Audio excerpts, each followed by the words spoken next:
இலக்கண கவிதை எழுதிய அழகே உருகியதே என் உயிரே உனதிரு விழிகள் இமைத்திடும் பொழுதில் பகலிரவு உரைகிறதே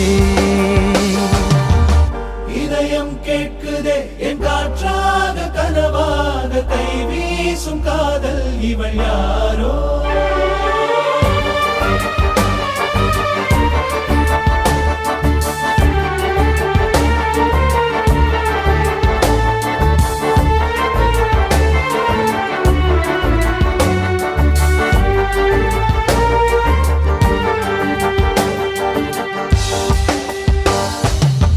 தேவதையின் விழியில் விழா காணும் பொன்வானம் அழைக்குது அருகில்